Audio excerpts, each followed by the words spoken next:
Let the dead bury the dead. Let it go. I don't care how bad it was, let it go. 5 years from now, 10 years from now, when you look back in retrospect at that terrible thing that's happened, you're going to find it was probably one of the best things that ever happened to you. Advancement of all kinds is preceded by a crisis. The greater the crisis, the greater the opportunity for advancement. Or you could put it another way. You could say, out of all confusion comes order. A higher degree of order than that which existed prior to the confusion. Because you see, the confusion was a learning state. Remember, I was pointing out that business is fun. It really is. I see business as a game. It's a game we're playing, and we play to win. And when we're winning, we're having fun. And when we're losing, we're learning. Let's treat both of the experiences exactly the same. They're learning experiences. Now we say, remember the old adage which says, let the dead bury the dead. Stop looking back on your life and worrying about the things which have already occurred and which you can no longer alter. It's like trying to change the time you got out of bed this morning. You're never going to be able to do it. That stands for eternity. You cannot go back and change it, since you cannot let it go. Pursuing that kind of mental activity will never lead to anything worthwhile, any worthwhile accomplishment in your life. You should understand, moreover, that all accomplishments in your life, you should understand, moreover, that all of the great achievers of the past have been visionary figures. They did with their life what, like Scott was saying, he does with his music. He heard it in here. They see their life in here. They're building visions of a great future. We've got a vision of a great company. We've already got a great company. We want a better one. We serve a lot of people. We want to serve more. And as we do, we receive greater rewards. And because we receive greater rewards, we become more comfortable, more creative, and we can provide more service. It's a beautiful cycle that we're in. Looking into the past is a self-doom fulfilling cycle. You just keep getting it worse and worse and worse. We've all done it, so we know what it's like. These visionary figures were men and women who projected into the future, and they did not belabor over things which had already passed. They thought of what could be rather than what already was, and then they moved themselves into action to bring these things into fruition. That quote at the bottom of the page, I should have actually given the person credit for it that said it. Life is either a series of endings or a series of beginnings, at the bottom of page 59. I went to a church service in Santa Ana, California. And Philip Nicola, great preacher, he preached a sermon on that one day. Life is either a series of endings or a series of beginnings. If you're looking back, it's a series of endings. Look ahead. Something great is coming. Leland Val Vanderwall said something when we were sitting having coffee, and I jotted it down. Every time this guy opens his mouth, he drops a pearl. I'm so wise. He said, let us not look back in anger, nor forward in fear, but around us in awareness. Was there ever depth in that?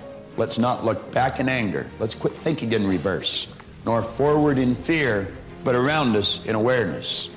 Take all the resentments and guilts. You know what it's doing?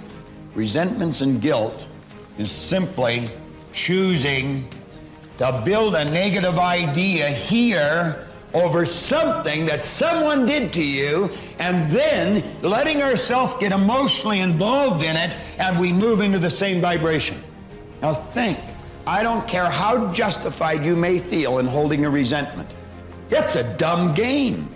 Ray Stanford used to tell me it was like throwing dust into a strong wind at someone else. You know where the dust is going to end up. You may feel justified, but I'm going to tell you, a person of understanding will not do it.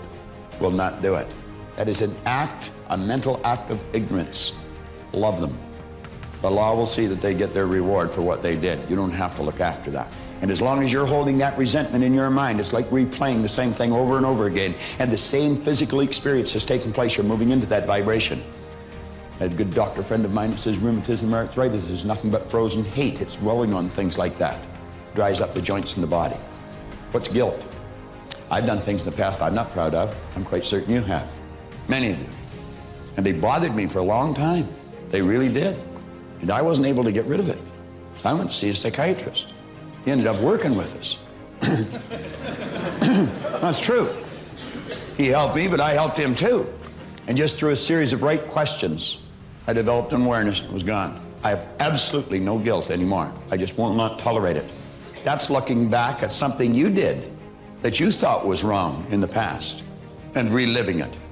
And the same vibration takes place. You see, resentment and guilt are very closely aligned. One's directed towards someone else, the other's directed towards yourself. But you're the beneficiary of both, and neither one of them are positive. Most destructive emotions that you could get involved in. There's a great affirmation at the bottom of the page. And anyone that wants to rid themselves of resentment or guilt or a lot of disease, I would suggest you write it out probably 100 times a day. I willingly release the thoughts and things that clutter my mind. They're all the old ones in there that you're not even aware of. And then say, I release whoever it is. Name them all. To their highest good. That means happiness, health, and prosperity. Just release them. The person could be dead. It's not the person that's causing the problem. It's the remembrance. It's the idea. I release them to their highest good and me to mine. And you see them happy, healthy, and prosperous. And you see yourself happy, healthy, and prosperous. And then you say, it is so. Thank you, Father. Father being infinite power. If you have been guilty of allowing your sales sheet, your bank account, or the x-rays your doctor takes of your body control the way you feel or think or view your sales, your financial position, or your health, I can assure you that just as certain as it's going to get dark tonight, there will not be any marked improvement in your life in any of these areas. You're letting the sales sheet control everything in your life, and you're creating more of the same. It's not changing. And I said, you got to quit doing that.